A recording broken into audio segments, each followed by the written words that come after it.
Folks, I'm going to go ahead and call this meeting of the Project Connect Community Advisory Committee to order.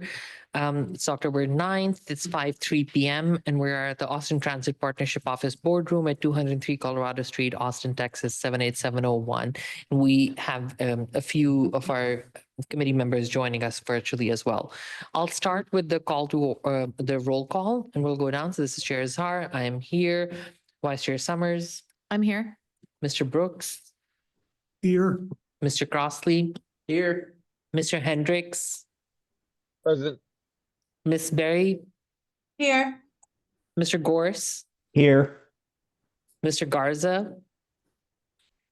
Mr. Reed. And then we have a vacancy. So that pretty much is all of our committee members. We'll start with, as always, the land acknowledgement. And Miss Berry, if you could lead us through that, that would be great. Yes. To ground yourself before starting this meeting, it's important to talk about the history of this region. Long before it came to be known as Waterloo or Austin, this region has drawn people here for thousands of years, in part because of our waterways and the wealth of natural resources.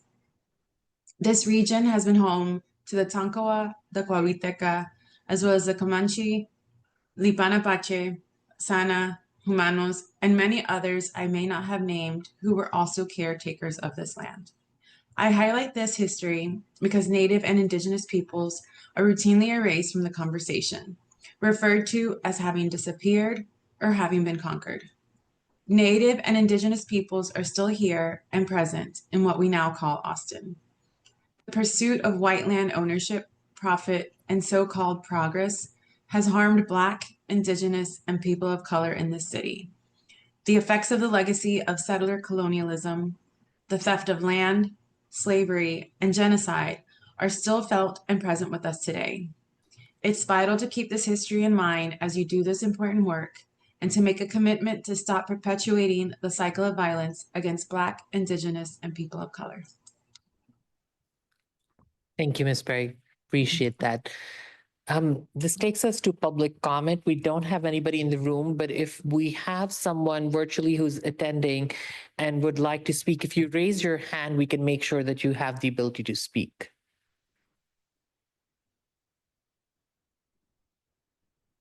And staff, I'm assuming nobody had signed up to speak in advance. Okay, and of course, if there's public comment, we can take it with an item as well. We'll move on to our first action item, which is the approval of our September 11th meeting minutes. Those were shared in advance. Anything that folks want addressed in those, or if you have any questions related to those? If not, do I have a motion to approve our September 11th meeting minutes? I'll motion. Thank you, Ms. Berry. Do I have a second from you, Ms. Summers? Absolutely. Perfect. So we have a motion from Ms. Berry, seconded by Ms. Summers for approval of the September 11th, 2025 CSC meeting minutes. All those in favor say aye or raise your hands. Aye.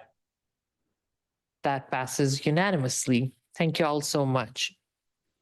A few things as we proceed. So we did have several items on the agenda and we had to take them off because we're looking at some time related things. So there's several items that are going to be coming next meeting. So today would likely be a short meeting.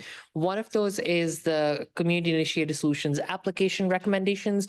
The working group has done its work, but there's like some work that needs to be done on the city side. So that will be coming, knock on wood, if it all works out, it will be happening by next meeting. But it was on the agenda. We're going to, of course, just postpone that item. And I think I'm going to assume, Ms. Summers, you're again going to be in agreement with me that we can put it on the next agenda. Yes. Yeah. Perfect. And so what we'll start off with is the staff updates, and then we'll move into the discussion items. So for staff updates, I guess I'll look to see from the ATP side, might have staff. Please go ahead.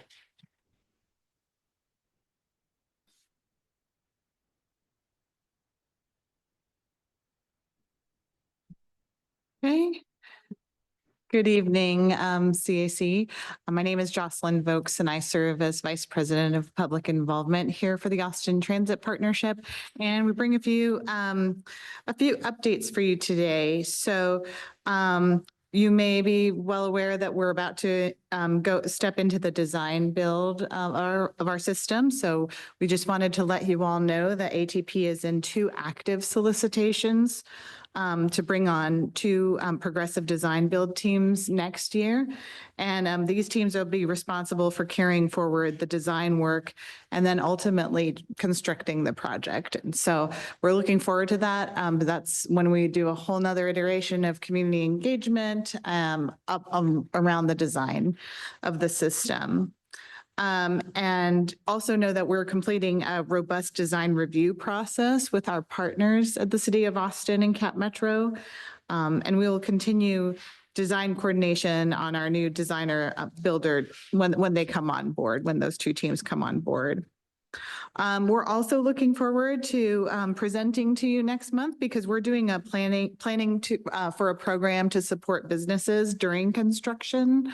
And so please plan for that to be on the agenda next month. Also, we are in the middle, as you know, I was here last month to discuss the CAC application process. I'm very excited to report that we have 42 new applicants that have come on, that have submitted already. And we have 1 reapplication that has come through so far, 1 member. The deadline to reapply, if your term is up, is October 31st. So just make sure, you want to get it in sooner rather than later, I would say. But our nominating committee will be reviewing the applications between November 3rd and November 13th. This might be a silly question. I actually think I submitted the application. I did submit. Twice. Okay. I'm obviously very concerned to make sure you received it. We so received it. Thank you. Yes. And while we're waiting on that, if I might state, so if you're a committee member looking to see what your term length is, there is a sheet on our website. I'll speak from it. So for the folks whose term is ending, it includes Mr. Hendricks, Mr. Gorse, Ms. Summers, Mr. Reed. Those are the 4 folks whose terms are ending. We're not going to volunteer you or drag you into reapplying, but just reminding again, if you are interested, and of course, we would love to have all of our folks stay engaged. But having said that, things come up, but if you would like to reapply, please remember to submit it by the right date. Thank you. That's all I've got. Thank you, Ms. Brooks. Really appreciate it. From the city, you have a staff update as well? Mr. Barthmiller, thank you. Hi, Peter Barthmiller with the City of Austin's Project Connect office. And I just wanted to talk a little bit about the city's new brand identity, which began its rollout last week on October 1st. I'm sure you've seen the news about it and maybe the comments online about it, but we're excited about it. It's just the first day of the launch of it last week.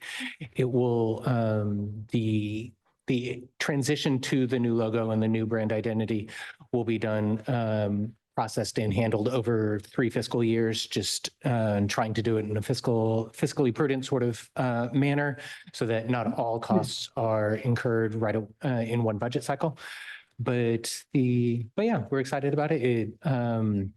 The goal of it and the purpose of the transition is to create a unified and consistent look in the way we present ourselves to residents and to taxpayers, and to help preempt something that we hear a lot in the city is talking to residents about a program or about a plan or some sort of support assistance that we provide to the city, or to residents. I didn't know the city does that is what we hear a lot. And so the idea is to create one unified identity for all city departments, whether it's the airport or the convention center, Austin Energy, the planning department, housing, all of that. Because so yeah, I'm happy to answer questions if you have any, but I just wanted to talk about that and let you know that we are in that process, and that process will take over the next couple of fiscal years. Yeah. Secondly, the Austin Planning, the Planning Department is beginning to initiate a new district planning process with beginning with the Central City District, which encompasses downtown, the University of Texas area in the UNO, the University Neighborhood Overlay in West Campus, as well as the South Central Waterfront, which is the area just south of the river. So combining those three separate planning processes into one district planning process in an effort like recognizing these three areas as the city's urban core, where the tallest, densest development has happened already. It will continue to happen, or in the case of the South Central Waterfront, is preparing to happen. And so we're just beginning that process. There will be an open house that is scheduled for November 10th at ACC Rio Grande, and I'll be sure to share that information, those details with Giannis to share with the committee in full. But we will invite you to that open house and to participate in the process because it's right in the heart of the city. Austin Light Rail will travel right through that district, and so it has a significant effect on Project Connect and Austin Light Rail. Yeah. Thank you, Mr. Barthmiller. Just one quick follow-up question in terms of the rebranding, the Project Connect office, the title doesn't change. I know some of the department names are changing, but I wasn't sure. The name of our office now is Austin Project Connect. So instead of the Project Connect office, trying to standardize names across offices and departments so to match Austin Energy, Austin Water, Austin Project Connect, Austin Planning, Austin Housing, and so forth. Yeah. Should I thank you, Ms. Summers? Did you have a? I mean, I guess this is just this is hardly germane, but with the crest and flag, and then we have the crest is on most things now, like how is that going to evolve? Is that something you just briefly share? Yeah, the city seal will not change. That still remains the city seal. It will be used in official documents, legal documents, that sort of thing. ILAs and deeds and that sort of thing. It will also continue to be used in celebratory documents like a city proclamation, a city council proclamation. Generally, other than that, outside of a legal situation, at a legal context, or like a city proclamation or a city council proclamation, you'll see the logo, the new logo, which is the capital A in Austin. Yeah. Thanks. That's helpful. Absolutely. Thank you, Mr. Barthmiller. Go ahead, Mr. Crossley. The district planning thing, which sounds great. I guess we've had the North Lamar Transit Center and South Congress Transit Center when those were called district planning, but is this? They were station area. They were station area planning. Yeah. So this is a different thing. Yeah. In the planning department, we really like labels and levels of planning processes. But at a high level, at a simplified level, imagine Austin as the comprehensive plan, which takes a look at the entire city. District planning will be smaller areas, but not so small as like a neighborhood plan or a station area plan. Yeah. Thanks. Thank you. Do we have any updates from Cap Metro colleagues? Okay, not having those. And again, folks, remind we're going out of order here, just as we're waiting for staff to join us for one of our discussion items. I do want to go to the working group updates and see if there were any updates from other working groups. I can definitely share while folks are thinking maybe for the anti-displacement working group, in addition to, bringing the community initiated solutions application recommendations to y'all, we have been working with staff from the, I want to say housing department with Austin Housing. So from Austin Housing, we have been working with folks to figure out a more laid out engagement plan with the community. And it's not necessarily just tied to our continuing conversations around the current funding cycle, but also looking at future cycles and seeing how we can best utilize more information. So that's something that working group has been doing. I don't know if any of my colleagues from the working group want to add something. I think the thing, so they're going to be doing some, there's a consultant that's going to do some, very couple focused types of public engagement with specific populations. But I think the big thing that might be useful to the members of this body is that it is going to lead into, we think, into an open house to describe what's been happening with the anti-displacement funding and a talk about the next tranche. So there will be hopefully a community event that that all of us could attend, and also invite our networks and the community. We'd be welcome into that to learn more about the funding and what the next steps and next tranche are. So I think that's something to sort of keep in mind that could be coming up like later in the year, maybe early next year. That's helpful. Thank you, Ms. Summers. I did want to check again if we have folks from other working groups, if y'all have any update, particularly, I know that meeting might not have happened, but again, I highly encourage, I know there were some robust conversations on looking at some of the Cap Metro elements of Project Connect as well. So again, we have a working group dedicated to that. And I would encourage some of those working group members to engage in that conversation. And just a reminder, again, we do actually have, if somebody else wants to join that working group, we do have one spot on it. I just wanted to bring that up as well in case there's any interest. And that honestly goes for most of our working groups at this point. The only ones that currently do not have any more space for more members on them because of quorum issues. One is the Equitable Transit-Oriented Development Working Group, and the other one is the Austin Light Rail Design Working Groups. But for the other ones, if someone is interested, you can always send an email to staff and they will let us know, and we can put that on the agenda if necessary to appoint someone. Any other working group related updates or questions? Yes, go ahead, Mr. Crossley. Oh, I don't think you said, just maybe to remind everyone on that working group that the ETOD working group is going to be meeting soon. And I'm not sure if the date was set, but just so everybody knows, that group will be meeting soon. Thank you. I really appreciate that. And again, if there's ever any confusion on what group you're on, because I know time goes by, things change. Again, all of that is on our website. So if you go to the CAC page on the projectconnect.com website, you'll be able to see all of the different working groups, including honestly, if there's an ability for someone else to join. So just as a reminder, we cannot have more than 5 CAC members on a working group at any given time. I know we'll move to our discussion item soon, but before we go there, I know we have Ms. Ortiz from Cap Metro. I didn't know, Ms. Ortiz, if you had any updates from the Cap Metro side from a staff update perspective. Thank you. I don't today. I am just here to listen, and thank you though for this time. Of course, thank you so much. So yeah, if staff is ready, we can. If we want, we can move to our discussion item. If not, we can also move to our future agenda items as well. Okay. So while we're looking at that, I guess, again, I'll go out of order if folks don't have an issue.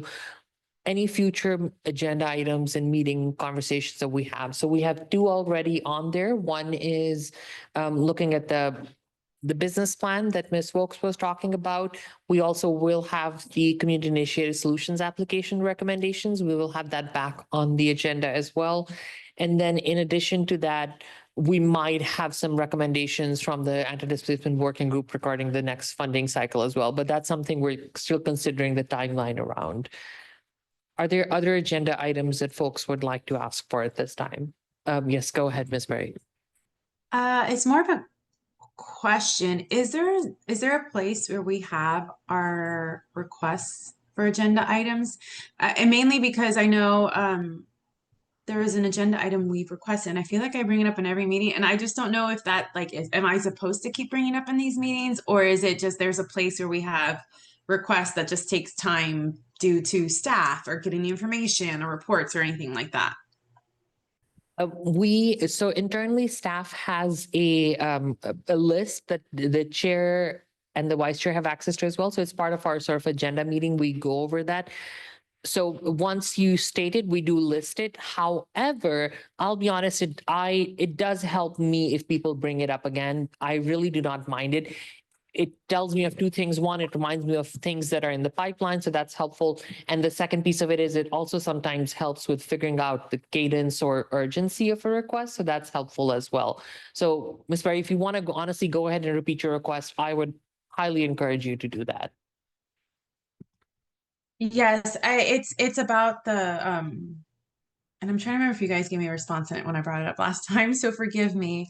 It's about like the shade structures for with Cap Metro, and I feel like I just keep seeing more and more structures without shade, and so understanding how that is set up and the plan and everything when it comes to that. Yes, so that is on our agenda, and I'm gonna totally forget, but there's essentially a guidance that Cap Metro has on looking at infrastructural improvements like that. And while the Cap Metro team was working on 2035 plan, because it's the same team, we were just giving them more time. So our hope is to bring that by December or early next year, just giving that same staff time, because the Transit Plan 2035 is of course a really large project for that same team. Absolutely, thank you. Appreciate that. Mr. Brooks, please go ahead. You want to get a head start, the document in question, their procedures and so on are out on their website. I know it's on our list, but I'll also just remind us the strategic housing blueprint sort of progress update and even just explaining what it is for some of our members may be helpful. Yes, to both of those things. So thank you, Ms. Brooks, for reminding of the document name. And Ms. Ortiz, if I might ask of you, while we're still waiting to get a presentation from staff, maybe we can share a link to the document in the report so folks can look at what the current standards and guidelines are. Sure, I can do that. And I will also, I'll also make sure to send it via email. Thank you so much. Really appreciate that. Okay, this takes us to our discussion item, which is the long-range population forecast, and we have colleagues from the City of Austin Planning Department. Ms. Valencia.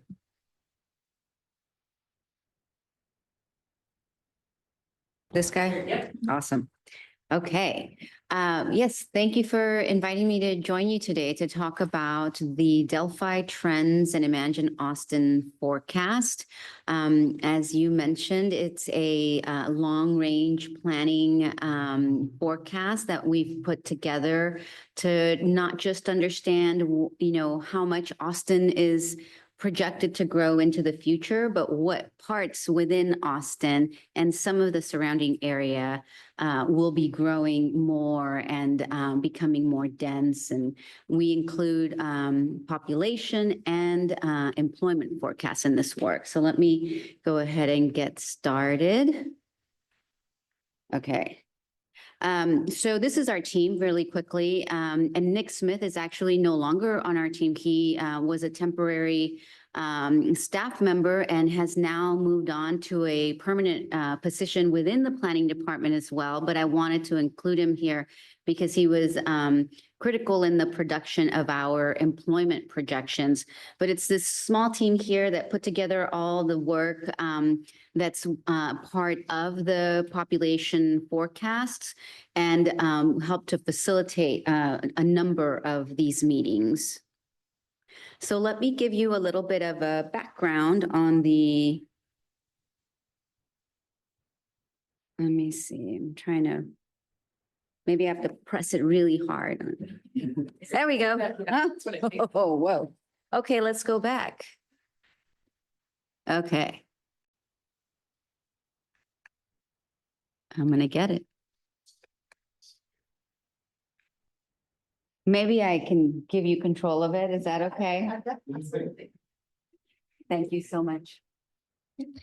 So let me, on the next slide, I'll talk a little bit about what the Delphi Trends and Imagine Austin forecast is, right? So I know it's really finicky.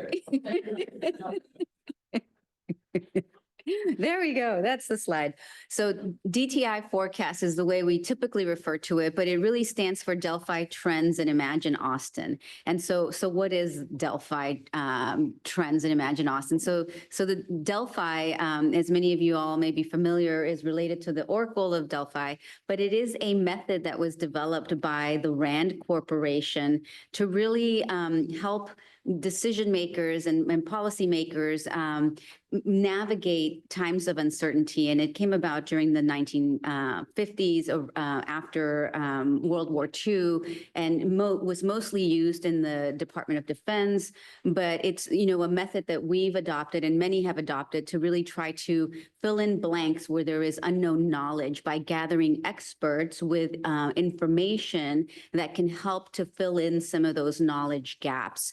And it's an iterative process and a consensus building process. And the Delphi group, in our case, really involved city staff from about 12 different departments that we were able to bring together for this process. Trends obviously refers to the population trends that we've seen over the years, and also includes our projected population. And then, of course, the I is for Imagine Austin, which really is sort of the guiding light and vision for the city of Austin. On the next slide, we have just a little bit more background information. So the city demographer, as many of you may be aware, produces city level population projections that, estimate what Austin's future population growth will look like. But these are all at the city level. They're not granular, they're not small area. And so, a few years back, the City of Austin staff really identified a need for small area forecasts. In fact, this is not the first DTI forecast that the City of Austin has had. The very first one was produced in 2012 and updated in 2017. And really, at that point in time, it was members from the planning department and the demographer and some folks from Austin Water that were most involved. When I joined, staff further let us know that there was a need for more consistent forecasts across departments. So there's a lot of long range planning work that's being done. You all just mentioned some of the departments that do some of this work. The Strategic Housing Blueprint, right, is a long range planning effort. Transportation has something similar. Water has something similar, but oftentimes all of those products, all of those projects were using different forecasts. And so city staff really wanted to align all of these forecasts together. And so we, following the release of the 2020 census data, we updated our citywide population projections using the new data as well as a new methodology. And then we were able to begin the update of the DTI forecast for this projection horizon. Next slide, please. And so here's a little bit of the timeline. We actually kicked off our project in May of 2024. And during that time, we brought together different city departments and let them know, did a lot of level setting around, hey, in the past, we've done these forecasts. You may not be familiar with them, but we think your department might have a key role to play in them because of your areas of expertise or because of the data that you have, or maybe you're going to be a consumer of this information. And during that time, we also started collecting data from departments that we thought would be important to consider through this decision-making process. In the summer of 2024, we produced some data sets that we knew would be part of the foundation of the forecast. And so we engaged in a housing unit verification, which is a block level analysis of Austin's housing units. And so we took multiple data sources and verified the number of units at the block level for all of Austin's blocks to really determine what is the most likely count of units at the block level. And you'd be surprised, there are multiple data sources and they all sometimes have a different number. And so it was a pretty tedious, but very valuable effort that we did. We also, during this time, produced our citywide population projections, and we did this using a cohort component method that basically looks at the main components of population change, which are mortality, fertility, and migration. And we applied unique rates of those three processes based on cohorts, because as you can imagine, men and women have different fertility rates, right? One gender has fertility rates, the other one does not. So you apply varying rates of mortality, of fertility, and migration based on things like sex, race and ethnicity, as well as age group. So I'll share with you now the sort of the result of those projections on the next slide. And so we also created 4 different scenarios. Really, one scenario is highly aspirational, and then one scenario is just sort of looking at a previous method that we used to use. Regardless, what we are finding is that Austin, even though it has had more slower recent growth, it is still projected to grow to between 1.3 and 1.7 million by 2060. And this is just Austin proper. And so, that really looks at the numbers that are involved in what's called the 2010s migration scenario and the half 2010s migration scenario. Now, we looked at a variety of information to make these scenarios, but the key sort of variable that was most in flux was migration. Migration between 2010 and 2020 is very different than it has been since 2020. And that's why we decided to go with the half 2010 migration scenario. So essentially, it is exactly what we're saying. We took the rates from 2010, cut them in half, applied those to the different cohorts, and aged them through the projection horizon, and that gave us our projected number for the city of Austin of 1.336 million by 2060. The prior projection was using a more linear method, but you can see that it still, falls within. So we weren't too far away, but the cohort component method really adds a level of nuance that adds some accuracy to our projections.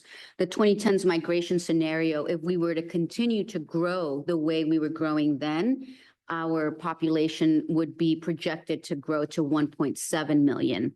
The high migration scenario really takes what's a typical urban model of migration, where it's a lot of young adults, early career folks moving into the city, but as soon as they start to build a family and have children, then they move out into the suburbs. What we did in the high migration scenario was say, what if we had a net zero and we had no children moving out, or we had just as many children moving out as moving in? So we were able to maintain families in Austin. What would our population look like? It would be well over 2.1 million by 2060. Next slide, please. So the next thing that we did was in fall of 2024, we produced our employment projections, and then we did definitions of what are these small areas? How are we going to break apart these citywide level projections into these neighborhood size polygons? And then we also developed a lot of the tools that our work group was going to consider during our workshops. Next slide, please. And so here what you see is what we have projected for citywide employment in Austin. What the method that we use for these projections is that we looked at the relationship between population and employment in Austin, and it is incredibly highly correlated. It's a correlation of almost, 96% positively related. And so what we did was we leveraged our population projections that we had already produced, and we created a ratio of the employment to population. And we applied that ratio into the future using already existing ratios. So where it says actual loads employment, loads is the data source, but the actual employment is the observed data. And then the projected employment is applying those employment to population ratios to the future projected population. And so you can see that Austin employment is projected to grow to nearly 1.25 million jobs by 2060. Next slide, please. So here we show some of the process that we use to determine how are we going to cut this apart, right? How are we going to divide the city area into these small areas so that we can have some consistency across the board? And so what we used, we decided to stick with the census tract boundaries, which is one of the smaller geographic areas. And then we made sure that we covered all of the Austin jurisdictions in this. So we include both the full and limited purpose, but we also included the extraterritorial jurisdiction area. And the reason this map doesn't look like the typical map of Austin that you often see is because it includes the ETJ, but it also takes in the entire census tract that includes the ETJ. We maintained an average population of about 10,000 to add some reliability to our projections. And then we also tried to keep the areas compact and contiguous wherever we could. And then we tried to avoid already existing and established neighborhoods. And so you'll notice that we, maintain some of the boundaries that you're familiar with around the downtown area or around the Northeast Planning District area to really keep some of those planning efforts intact. Next slide, please. And so these are some of the tools that we put together. Our team, that small but mighty team of 5 people put together this entire set of work. And so we had a dashboard that included our population trends and projections. And so we basically disaggregated those projections, citywide projections, evenly across those polygons to begin with. That was the starting point. We also produced a similar dashboard for employment.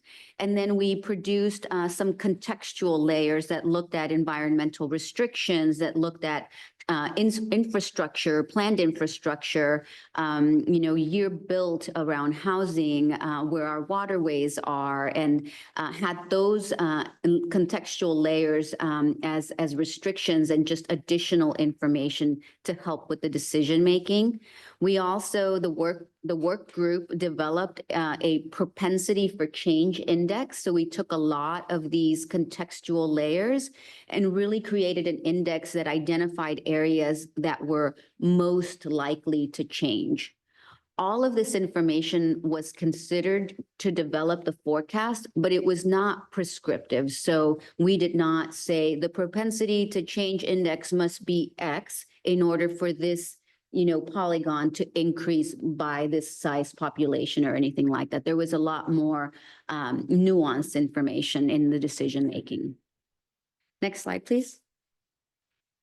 And so then that brings us to summer 2025. We have finally, spring 2025. We conducted 13 workshops. Of those 12 city departments, we had about 5 different departments that really actively participated in 13 about 2 to 2.5 hour workshops. So this was a considerable amount of time and commitment that the staff really dedicated to this work. Once we drafted the first iteration of these forecasts, we took them to some external partners, including folks like Campo, Cap Metro, ACC. We took them to Travis County. We took them to the Downtown Austin Alliance Research Task Force, which includes members from ATP, from ABOR, from CoStar, Opportunity Austin. So really looking to folks who were outside of the city, but also had that expertise and knowledge about long-range planning.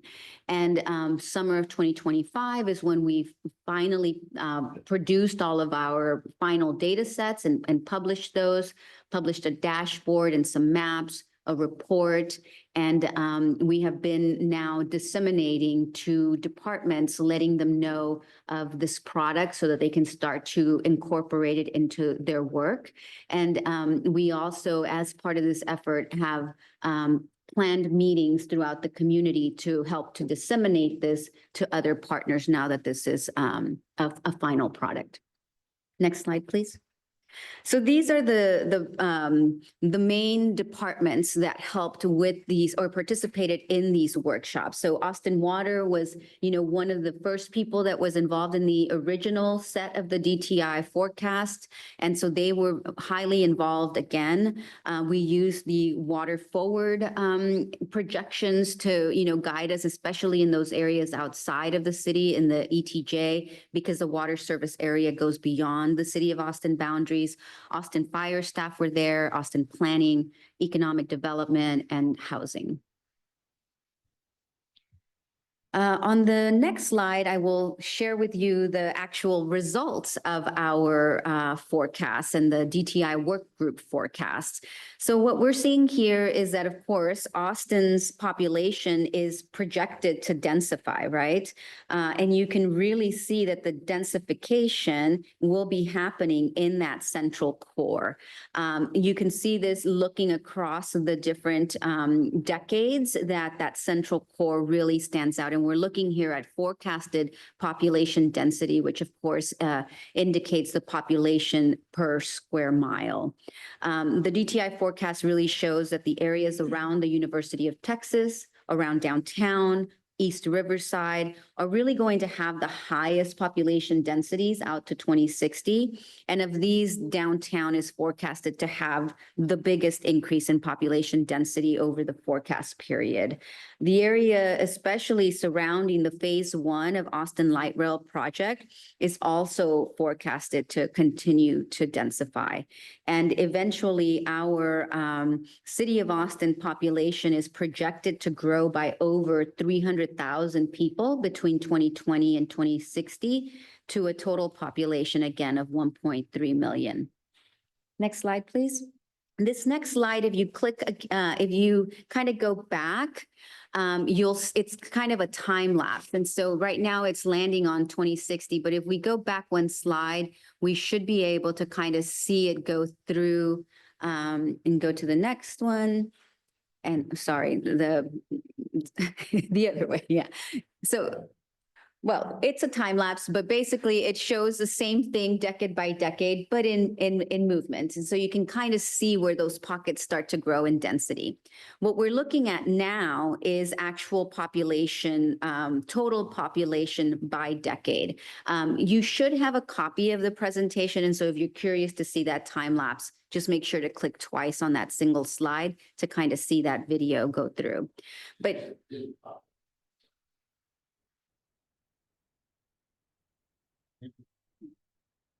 oh, this is a PDF. Oh, gotcha. Okay. Apologies. We'll share the PowerPoint. Yeah. Yes, sir. Uh-huh. Question as well. Go ahead.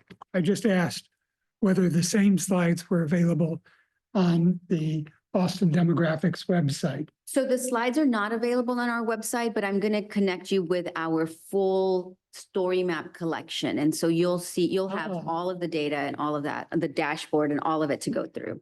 But so what we're looking at here is now the total population, forecasted population by decade. And so again, you know, Austin's population is projected to grow by over 300,000. And it's really, as you're looking at these maps compared to the density maps, these look very different, right? So the density was really within the core. And now we're seeing that the actual population numbers will increase much more farther east and expand farther east. Because those areas in the outlying part of the map are larger geographic areas, they take up more people, right? And so some of those smaller areas in the, you know, sort of the central business district are much smaller geographic areas. They have greater density, but they don't have, you know, as much population. And so that's why we're seeing kind of this sort of paired map to kind of add to that other layer of information. But pretty much the polygons that are forecasted to have the greatest population growth are really those along the eastern edge of the city and to the easternmost edge of Travis County and some of Bastrop County as well. Together, these areas, again, are going to gain substantial population growth. And a lot of the growth will actually take place outside of the city, not within the city limits. The area of the border of the Northeast Austin area, right around the Samsung semiconductor plant, east of Dessau Lane, is also stands out for some of the projected or forecasted population growth. This area is forecasted to experience higher population growth through 2040 and then start to slow down. On the next map, this is also one of those maps that kind of has a time lapse that, you know, you won't be able to see here, but you really start to see how some of that growth starts in the middle, but then starts to really expand on the eastern edges. This next map is the numeric change between 2020 and 2060. So this really lets you see where we are forecasting the most numeric change to take place. And again, you can see that that's really on the eastern edges of Travis County. Next slide, please. And then, oh, I think we skipped one more slide, and this just shows forecasted percent change in the population. So what areas are forecasted to grow faster between 2020 and 2060? It's many of the same areas, and really the fastest growing area is that little piece of Bastrop County in the southeast corner of this map. And of course, percent change oftentimes is really anchored in the base population. And so there's very small population there currently. And so they are, you know, the percent change will be a lot higher there. Now, the next set of slides that I'll share with you have to do with our employment forecast. So this first set of maps shows the job density. And so what we're seeing here is that more than 500,000 additional jobs will be created here in the city of Austin, reaching a total of 1,245,000 jobs by 2060. Downtown remains to be the strongest job center in our projections and our forecast, and it really leads by adding the most jobs, about 80,000. It also has the highest total jobs in 2060, about 190,000 of those jobs, and then the greatest job density by a large margin. The job centers with the next highest density in the forecast are in the West Campus area next to the University of Texas, but also the eastern half of the University of Texas campus that crosses over I-35 into the Manor Road area. And then other dense nodes of employment in 2060 will include the area around the Triangle and Rosedale, as well as the area around ACC Highland. And then over half of downtown's job growth is forecasted to take place towards the end of this decade. And then, you know, significant growth is forecasted to continue into the next decade, but really downtown and Highland are contributing about 20% of the total growth between 2030 and 2040. This next map is also a time-lapse map, and I apologize that we can't show you that, but this is the end result of that job density, really expanding up to the northwest as well, but really the density remains in the central business district. This next map is for the total number of jobs. So here we're looking at total number by decade. And even though it's less dense, the North Burnett Gateway area is also forecasted to have the second highest number of jobs by 2060, with over 70,000 jobs being added there throughout the projection horizon. And then the fastest job growth is really likely to occur during this 2020 to 2030 period in that area. Other significant rates of job growth can be seen outside of the city, really that Decker Lane area in East Austin out to the eastern border of Travis County, really surrounding that Samsung semiconductor plant, as well as around the Colony Park area and then the area south of Loyola. So really that whole I-30 or 130 corridor will densify in terms of jobs. And then one additional area that is really forecasted to also see some significant job growth is that northwest region around Robinson Ranch. Overall, the DTI forecast shows really strong growth in the city's core, both for jobs and for population.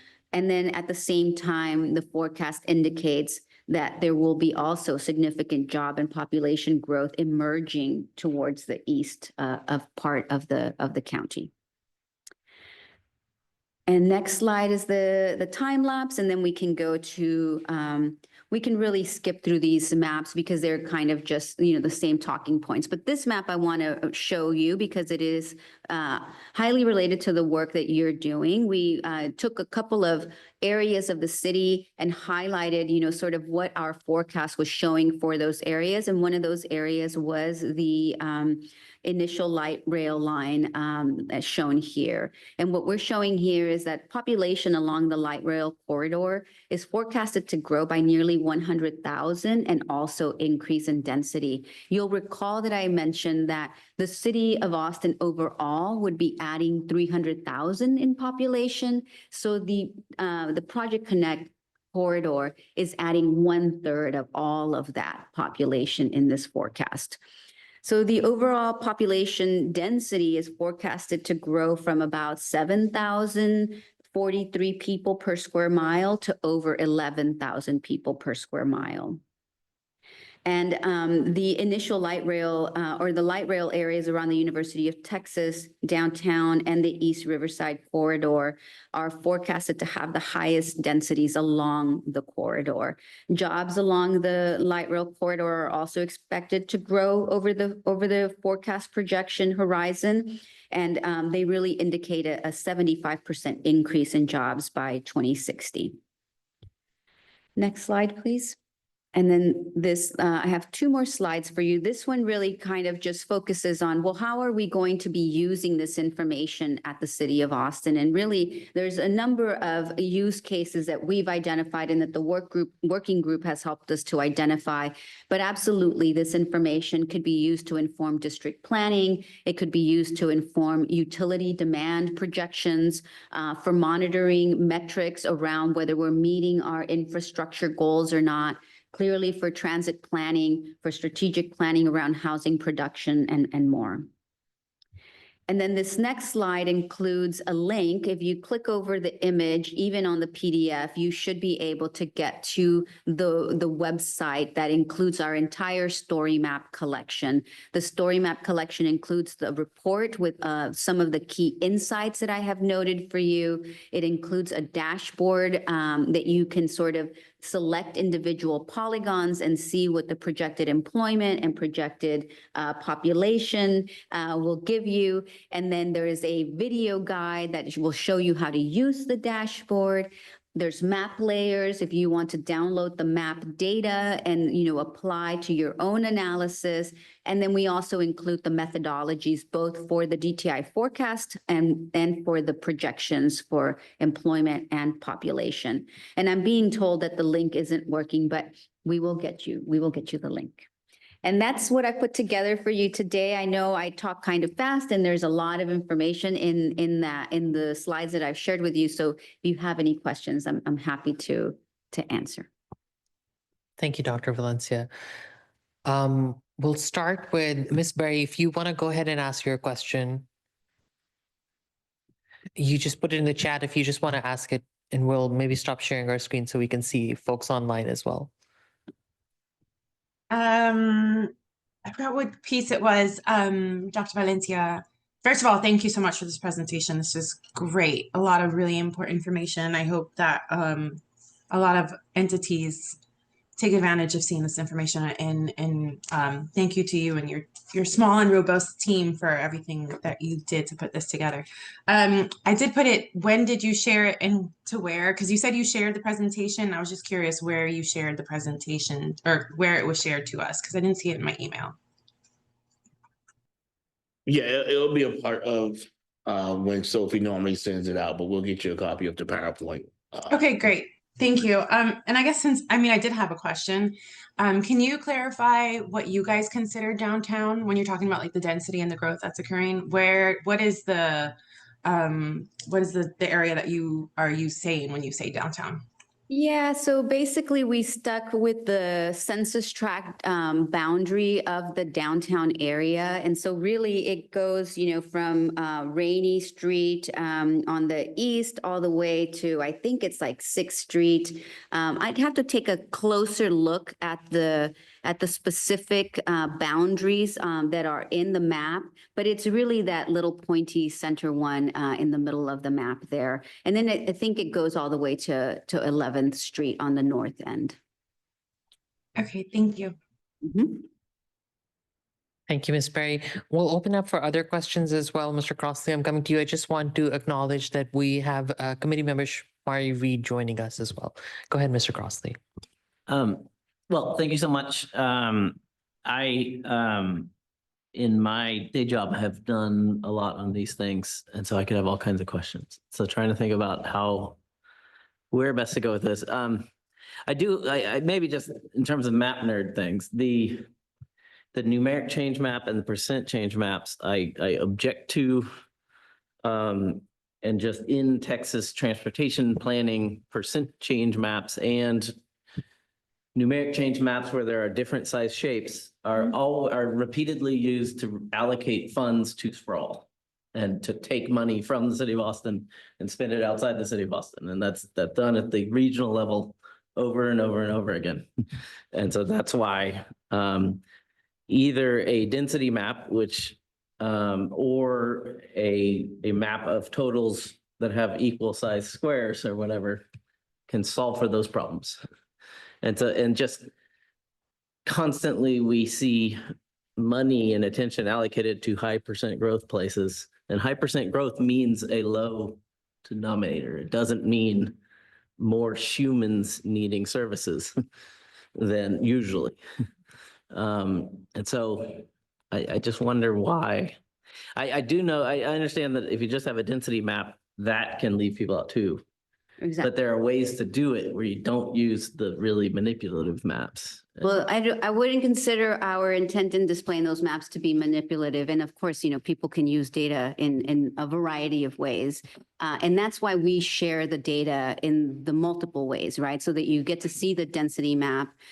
We left the population thresholds initially, the same across the different geographies. We need to stick with census tracts in a large part because it helps us to get additional demographic information for our population projections. And so as we are, building, projections and small area forecasts for different subpopulations, the census data becomes really important to that. And that's just where the census data comes from, right? Those are the geographies that they're using. Now, one of the things that, I will say is that we very clearly, included those areas in the outer part of the of the city of Austin because it includes parts of the water service area. And so we really, but we understand the function of that and we don't have sufficient detail. We're not working from housing unit level data and, to create these projections and forecasts. Like we're working from blocks and from census tracts. And so it's a lot harder for us to get those density figures with as much detail as we would need to really be able to draw a map like what you're asking for. But I understand the concern. And I hope that, people who are looking at this product will take both the density and the percent growth, numeric growth, the total growth into consideration.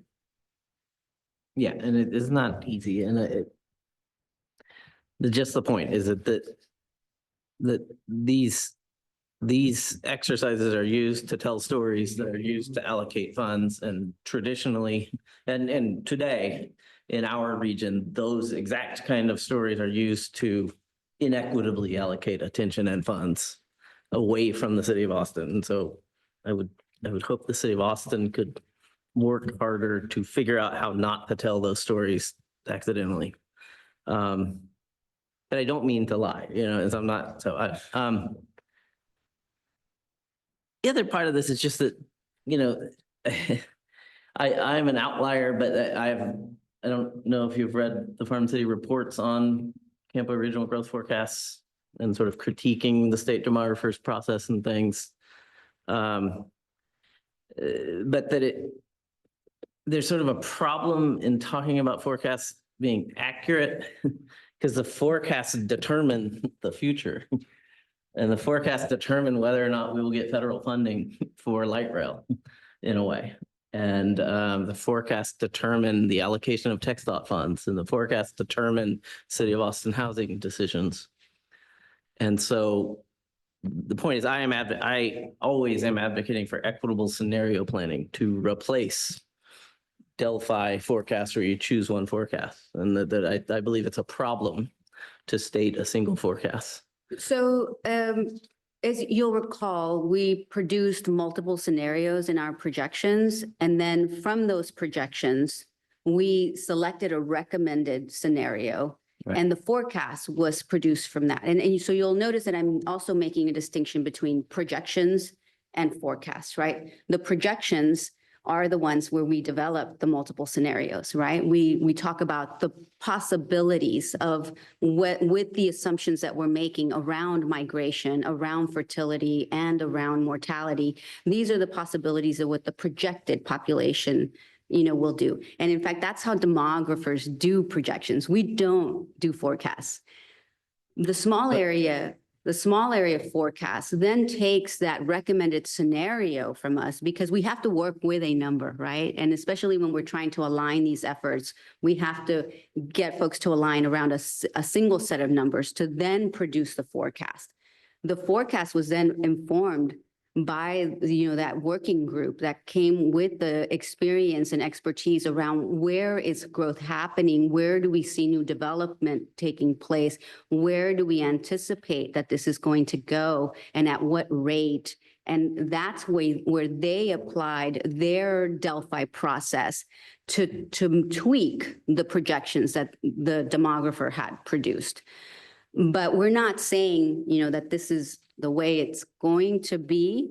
And we're definitely not saying that this is the way it should be. In fact, for infrastructure planning or for anyone who has a higher risk model where under planning could really be costly, we suggest go with the 2010s migration scenario. In fact, our friends at Water are looking at that scenario a little bit more closely. We then took the work of the Delphi group and applied the rates that they had already applied to our 2010s migration scenario, applied that to our 2020s migration scenario to get, the same distribution because the work group had already made decisions around that. So we are making some room. And then I will also say, we spend a lot of time putting together these numbers, but we also know that some transportation grants don't even use our numbers. They can't use our numbers. They have to use Campos. And so that's why we brought Campo to the, to see our initial iteration so that they could let us know, hey, what are you looking at?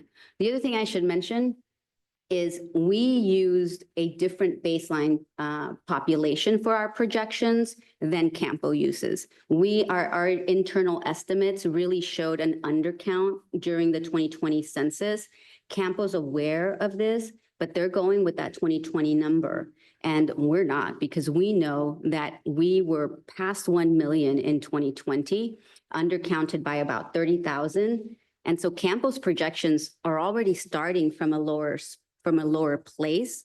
But if that's what federal grants have to rely on, and those are the decisions that are being made, then for us, it was important that City of Austin staff were using, what we knew to be closer to the truth on the ground, at least starting in 2020 and to 2023. And then, using our methods like this, that's the recommended scenario. But we absolutely don't say, this is the number, this is what it's going to be. And we absolutely, offer some scenarios for people to consider. Well, so I very much appreciate all that. Just, I still believe we would be better served by sort of doing everything you said, but then choosing multiple forecasts and saying, we don't know, but here's some reasonable things. And if you're planning any process you're planning, you should consider all of these forecasts. And so finally, the way this really would impact is in the housing blueprint type process and in a zoning discussion. Zoning is what limits the amount of people allowed to live in Austin, and zoning is what causes lots of our problems. And so when council is choosing a sort of housing blueprint or goals for housing, the previous time they did that, the city's forecasts were used to hold down the numbers. And that's a bad decision to use it that way. And so I hope that council and other decision makers can understand that, and that I believe we are trying to facilitate 1 million more people living in the city of Austin, and our region will be better off if we do that. And so at the very least, we should consider the possibility of people being allowed to live healthy, transit-oriented lifestyles. So, thank you. Thank you, Mr. Crossley. Ms. Summers, please go ahead. I'm going to just echo a couple of Mr. Crossley's remarks, and I don't want to take too much time with it. But one of the things that you said really resonated with me, which was for I'd have to see the slide again, what it was called. It was the black line, the super high, awesome one. The high migration scenario. And when you were saying that was one that said, what if everybody who migrated in and had children could stay in Austin? And that just really hit me in the gut for a couple reasons. I mean, around us now, we're talking about school closures, 13 schools potentially closed. We have a lot of evidence that in communities of color, BIPOC individuals, they see the loss of children in their communities and neighborhoods as one of the most concerning things that they see. And when we go out and speak to them qualitatively about what's going on in their neighborhoods and communities. And then today, I don't know if everyone saw, there was a news article that Georgetown ISD is about to build 4 new schools. So, to me, when we think about a lot of the goals in Imagine Austin, keeping families and keeping children in this city is just such an important and precious goal. And so, I think I understand that the high migration scenario might look a little intense or something like that. But I think there are ways that we plan for that, and we plan for zoning that supports family-friendly but dense housing, and we get to a high migration scenario, because maybe some of these other scenarios there's still lots of people in our region, but they're finding that to find housing, they have to move to these other places. And if we look back at the jobs, where are the jobs going? They're in the central spine. We're all here today because we're talking about transit and transportation and how, people get around town and access jobs. And so when we think about some of these different scenarios, it's so important, when we're having so much growth on the edges. I don't want to say we can't make it so that those places aren't developed better or they don't have some types of transit access, but it's harder to serve them. It's much easier to give people robust, frequent transit when they are in the dense areas. And so I guess this is really just a comment to center ourselves, but I do feel that it's really, really important that the city, and not you necessarily, but city council, our leaders advocate for things that allow children and families to be in our city, and also that allow people to access transit, walkable communities, healthy communities, safe communities, if that's where they want to be. And I think that's a lot of why we're all here talking about Project Connect and how to serve those people with transit. And we know that if we do have more numeric growth in the outer edges, it's just going to be harder to serve them with transit. We could do better developing sprawl and serving sprawl with transit than we do now, but it's just more challenging. It's a geometric problem essentially. So that's really just a comment, but I just had to say something because I was so struck by when you said like, that's what the high migration line or opportunity is. So. Thank you, Ms. Summers. Folks on, Dr. Valencia, did you want to say something? No. Can I just quickly check to make sure there's nobody online? For folks online, do y'all have any questions? If not, Mr. Brooks, please go ahead. Yeah, I'm one of the people who has played with the FTA's ridership forecasting software, which is MBO based. Project Connect or ATP actually does fairly well using the Campo 2045 forecasts.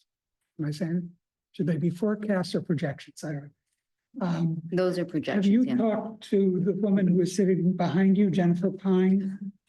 She left. She left. Wasn't you? Well, even though the FDA pretty much requires that you use their forecasting model, it can be played with and manipulated. And while they are obliged to go with the straight model, they can also, I think, and I'm not clear, this is a judgment call, but they can substitute in different data. And as long as they get at least what the STOPS model forecast, it's can be helpful to base the projections on the different data. Jay and I have done some playing with where we moved people around so that they were closer to transit stops and ridership. We didn't change the number of people, but we ran it through the FDA software and ridership just climbed.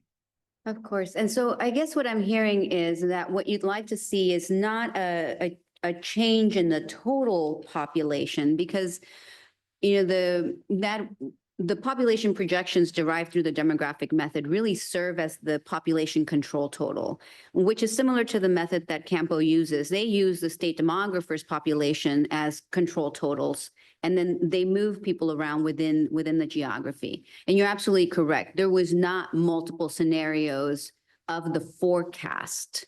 There were multiple population projection scenarios. And so what I'm hearing is that it could be beneficial to consider, well, what would it look like if we had, an aspirational value, City of Austin value driven, sort of transit oriented development kind of scenario, and a scenario that also looks at, well, what are the current trends looking? Where are the future developments taking place? Because that was a lot of the work that we did. And so I can hear that. And I think that is definitely something that we can consider. We will be updating this product one more time this decade before the 2030 census. And one of the things that we really do talk about in our report is that this isn't necessarily a forecast of what the City of Austin would like to see happen. It really heavily considers what is currently in the pipeline for development and what we know about historic population trends that would then produce and really manifest into some of this continued displacement, continued eastward movement of population that we have seen in the last couple of decades. And so that is something that I can definitely take to the work group for the future iteration of this product. Maybe miraculously, instead of predicting 29,000 riders for the additional segment of the light rail, the number will jump to a more reasonable, actually, 50,000 riders. Well, we definitely don't get into that into that detail in the forecast, but yes, I see your point. Thank you. Ms. Summers and then Mr. Crossley. I just have to say, but it does come down to zoning, because if you're looking where growth is currently, I mean, there are places that probably are zoned for growth that aren't seeing a lot of growth, but there's certainly places that would see a lot of growth if they had zoning for growth. Like if you upzoned Terrytown, it would densify greatly, so very rapidly, I'm sure. So, there's lots of, just to give one example, there's lots of places, and West Campus being similar, like West Campus, when I moved to Austin 20 years ago, was not that dense. And then the zoning changed. And now we see that that's a place that does have a lot of desired growth. But if you tamp down the growth because of the zoning, then that wouldn't appear at the very base of the model. So, it's assuming that in a sense, it's like a silent assumption that the current zoning is what we really desire. And I don't think that that's true necessarily, at least not in every case. Mr. Crossley, please go ahead. I guess what I was going to say is that there are lots of demographic discussions. This kind of stuff impacts regional decisions, and CTRMA and Campo. I guess just Central Texas Regional Mobility Authority and Capital Area Metropolitan Planning Organization, and those decisions impact all of us a lot. And in my estimation in the past, the city of Austin essentially has tried to stand up for itself in the past and then been beaten down and then given up on trying to work with the region to have more reasonable planning.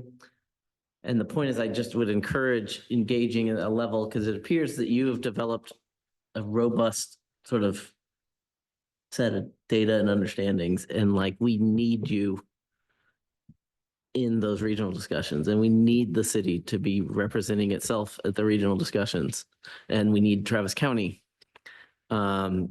to try that. And I just think there's a real possibility. And I think the regional transportation planning, it is foolish and terrible that we don't use multiple scenarios to give a better picture for the future. Large corporations would never do that, would never have a single forecast. And that's not a wise way to plan for your future, and it dictates the future. And so I just hope the city can push towards working with our regional partners to better understand the possibilities for how our region can grow and try to optimize it for all of us to be better, Appreciate that. Folks online, Mr. Gorse, please go ahead. Yeah, I think I'm pretty much just agreeing with what Ms. Summers and Mr. Crossley were just saying, but I'm wondering how much of these scenarios are affected by current zoning. I presume they're going under the assumption that the current land development code will continue as it is, and I'm wondering if you all I feel like it should probably be, I'm not entirely clear how much of an effect this would have, but I presume it would have some, but I'm wondering if I feel like it's worth looking at what various changes to the land development code could do in terms of influencing these numbers, and that's data that would be good for city council to have to the extent that it's possible. Yes, we definitely did not incorporate any theoretical or hypothetical changes to the land development code. We did consider, the work group specifically considered the recent Home 1 and Home 2 initiatives, and those potential for growth due to those policies. When we were wrapping up our work, this was also prior to SB 840. So we definitely were not able to consider, what if there was additional, by right zoning in commercial for residential development, right? So those are definitely things that, and you know how it is, whenever you put out any set of numbers, as soon as you put them out, they're already outdated. And so we recognize that, and those are definitely things that, we will consider in the next iteration. And then I think, possible changes to the land development code could be something that could be incorporated by the work group in the next iteration of this work in some of these, scenarios that we've been discussing. Sorry, you kind of made the point with SB 840, but just there's lots of discussion of home and home two, which I think are equitably speaking are really important, but in terms of total units, they're not very important. But there are lots of other zoning changes that have happened that are much exponentially more important in terms of people being allowed to live in Austin. So just home isn't going to have that significant of an impact on the total number, whereas the TOD zoning will, and the VMU, and so, and SB 840 changes everything. So Yeah, I appreciate that. And I mentioned home as, 2 examples of, things that we, there was over, 38 different contextual layers that we included in, those, that contextual layers dashboard. And so we were looking at, transit-oriented development areas. We were looking at, affordability unlocked, all of those different issues. And so, yes, absolutely. Point taken, just, paraphrasing. There's quite a bit of a whole suite of different land development code amendments. Do other folks have any questions or comments? I'll ask a question or two and then maybe do some comments. First of all, thank you, Dr. Valencia. I think this is really great. I'm so glad that you came. I mean, you're meeting a very wonky and nerdy group, so we're digging into a whole other level of data here. Having said that, I was also going to ask, you've already kind of talked about that, but what are sort of the distinctions from the Campo numbers as well? Because we've been using the Campo projections in the past as a city. So I guess I'm trying to understand, I think you already mentioned like the baseline is different, right? Like we're assuming, or we are realizing the undercount that happened in the last census. Are there other elements that differentiated significantly from that projection? So I think that's going to be the biggest difference. But the other difference is that, Campo uses some, softwares, that have really a lot more of a kind of black box, that we don't fully know, what is, yielding some of the outcomes. For us, it was a little bit more clear, and we, documented, sort of the conversations. We looked at, very specific things of, like what are the growth rates that we're anticipating per polygon, right? Is it, immediate growth that we're forecasting? Are we thinking it's going to happen midway through the horizon? Is it going to be on the tail end? So we looked at the growth rates. We looked at, the overall number that we would be increasing in the forecast for each polygon. And, we documented sort of why we were making some of those decisions, or the work group was making some of those decisions all along the way. I don't know that Campo has that level of detail, and so it's hard to really determine what are some of those additional, differences. They definitely do work also at different geographic levels, so they'll be using different polygons than we have been focusing on. And so you won't be able to always get, exact geographical matches across the set of forecasts. So that'll be, something challenging too, when we try to compare. And then honestly, on my comment section, there's sort of two. One, I guess folks who are smarter than me at this can correct me, right? But I think part of what it seems like the conversation is bringing up is the fact that projection is sort of based on the baseline sort of status quo baseline, and that's what projection is. Whereas I think some of what we're talking about is scenario planning, in some ways looking at sort of different scenarios. Having said that, I think it's really interesting to see that 1/3 of that growth into 2060 is absorbed into the light rail corridor, which is kind of fascinating, honestly, to think about. I mean, kind of says we made the right decision 5 years ago on where the light rail should be. The other piece of that, I think, is bringing up, and I guess that's more of a comment for this committee. I think Mr. Crossley, Ms. Summers, Mr. Brooks, Mr. Gorse, what y'all are mentioning is maybe there's something for this committee to explore in terms of how do we sort of look at our growth patterns and understand sort of these nuances of, right? Like if this is the projection based on current baseline, what does it look like if we had very active DoD planning? What would that look like?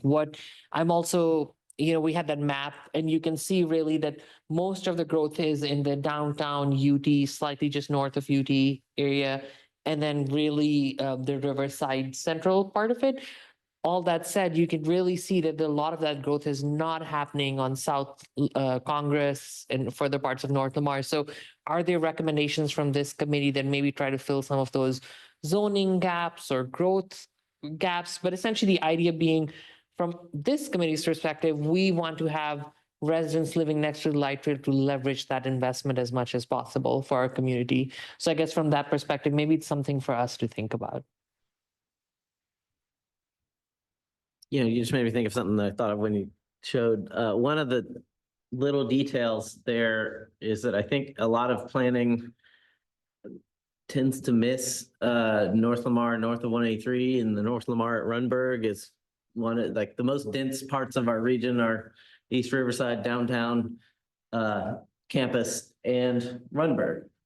And a lot of planning, Runberg doesn't get the support it should in a lot of processes. And then in your projections, the Runberg area is already very dense and is a high growth area.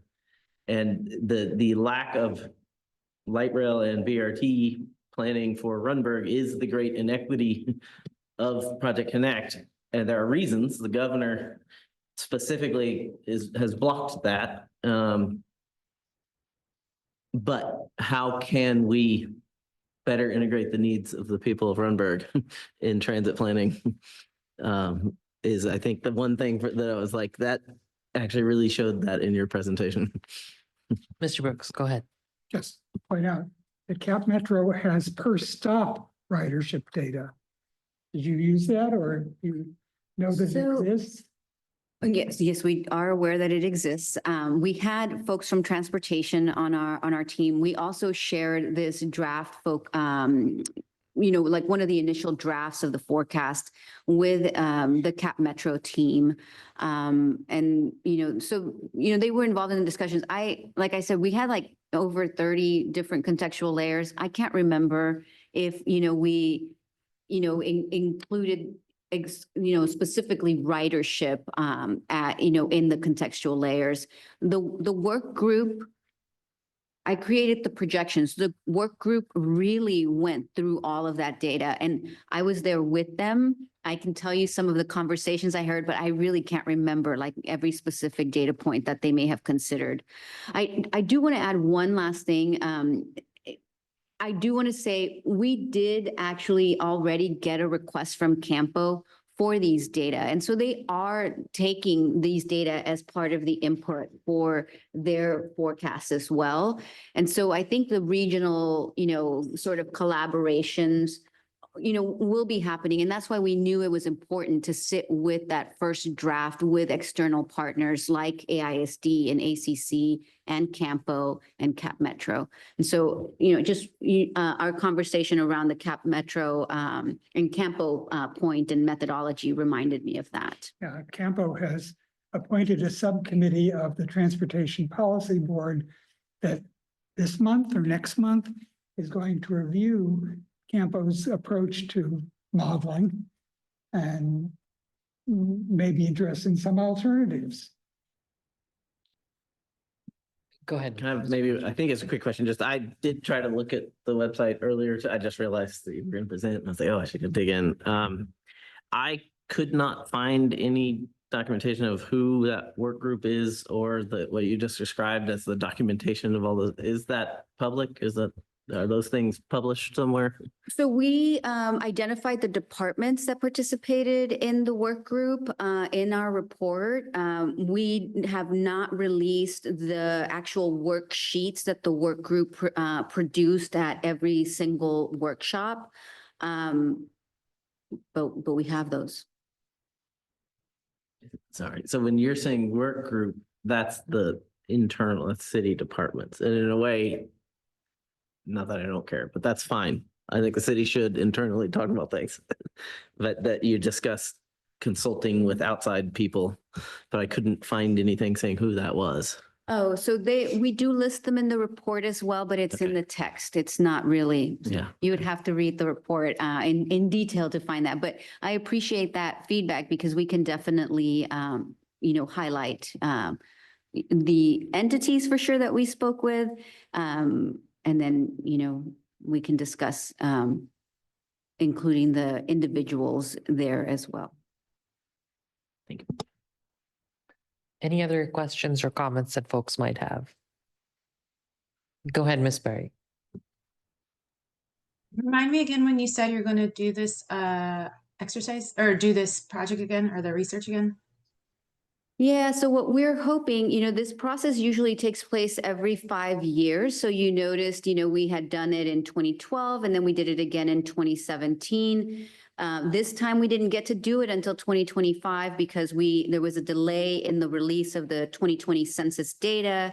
And then, we have to do our demographic models and projections. And so it took us out to 2025. But we hope to be able to do it, we could do it 2029, 2030, and still do it ahead of the 2030 census, right? Because the 2030 data won't be out till about 2031, 2032. So we're hoping to do that ideally sometime 2029. One of the things we've been thinking through is, timelines of these external partners like Campo. I believe, they have an earlier timeline of 2028, perhaps when they're discussing some of these travel demand model updates. And so we need to kind of consider those timelines as well. But as I mentioned, it was a really large effort. And so we need to make sure, we have enough time to be able to put all of the materials together again. The next time Campo will vote on the travel demand model will be 2030. 2030. You're right now perfectly lined up with Campo. Right. And a follow-up to that is the process usually the same every time you do it? Or I don't know, especially after this feedback, if things might change, but I'm just curious, is the process normally the same every time? So the process, I was not involved in the 2012, 2017 process. I started at the city as the demographer in 2021. And my understanding is that the process then only involved some planning folks and Austin Water. And so already the process has been different. The decision-making and, what the Delphi process actually looked like, I'm not sure, but there's different individuals in the room. It was likely to be different as well, So we hope, if we keep the same process going into 2030, we hope to do something similar. But listening to some of your feedback, it sounds like, adding an additional forecast scenario, not just an additional population projection scenario, could be something that we explore. Clearly, that would add to the workload of the working group, but that's something that we could change for the next iteration. Did you have some feedback on how we might change that process, or should we keep it consistent? Was there something more to your question? No, I was just curious if the process is normally the same or how much it varies year to year, and just not knowing if, for example, if the opportunity, like if the next time you do it, if you come back here, do you go to other groups and get some of this feedback to kind of take into consideration whenever you're doing the next round? It was just more out of curiosity. But not as robust feedback as my incredibly talented colleagues. Thank you, Ms. Berry. You're talented in your own way. We're all talented in our own way. If we don't have any more comments, I just want to say thank you, Dr. Valencia, for being here, and thank you, staff, for helping put this together. I certainly think maybe it's a light rail group. I'm not sure, but if the working group wants to dig into some of this more, I think it might be a fruitful way for us to think about this. Or maybe honestly, it's the ETOD working group. Unsure. You all can help guide me. Thank you, Dr. Valencia. Appreciate it. Thank you. Committee members, this takes us back to our agenda, and we pretty much have everything at this point covered on other parts of our agenda. Before we move on, we've had the staff updates, we've done the working group updates. I know we were on future meetings and agenda items. That's the only item I'll go back to just make sure we didn't miss anything. So if something comes up, go ahead, Mr. Crossley. This may be already on the list, but we've discussed talking about budgets way before the budget happens. And then we are going to have new members. And so I assume we're going to have like a new member orientation, but maybe I thought our new member orientation when I was a new member was very wonderful and useful. And so I don't want to lessen that. So could we have maybe a whole nother meeting that's like budgets? It's in the spring. Yes. That's more of an orientation kind of thing. Yes, and it's something worth thinking about. I'm thinking aloud here, so correct me. It always becomes a little hard because for folks who've been there, it's a lot of repeat information. So maybe I'll have a conversation with the vice chair and staff and see if we want to do an offline for the new members. This depends on whether it's a quorum of people or not, but if it's 5 folks, they can sit down and go through a full training at any point, and it can be actually then be much more hefty and detailed, and they can ask questions in a regular meeting. The regular meeting just does not lend itself to that kind of learning. So I'll have that conversation. Go ahead. I think that makes sense. And I think also last time we had some bylaws changes. So I think it was also a retraining for some of us that had been served about some things that had changed. So just with that as well. But I agree that I think it was very beneficial. I gained a lot from it and I had been on it. So yeah, for sure. Other future agenda items, and I know this is on there, but whenever it's appropriate with the EIS, hopefully very soon becoming the FEIS. And then as they mentioned today, moving to design build, finding the partner. I don't know when is appropriate in that cycle exactly to come to see us, but at some point between FEIS and I think the design build is like finalizing in March. Did I have that right? Did I say that? Anyway, some point soon, hearing from that team again would be very beneficial. Thank you. We'll definitely have that conversation. I will just caveat this conversation by saying that I think we have a bunch of things for November and December, so we'll try to sort of stack it as it makes sense. Some of it is, I think, a little more timely, so we'll probably bring it sooner. I know the anti-displacement working groups work, and then also I think the ETOD stuff, if I understand correctly, from our planning department is a little more timely. Anything else, folks, that y'all want to mention? Okay, not hearing otherwise, and not hearing any other feedback, I'm going to go ahead and adjourn this meeting of the Project Connect Community Advisory Committee at 6:39 p.m. Thank you all very much.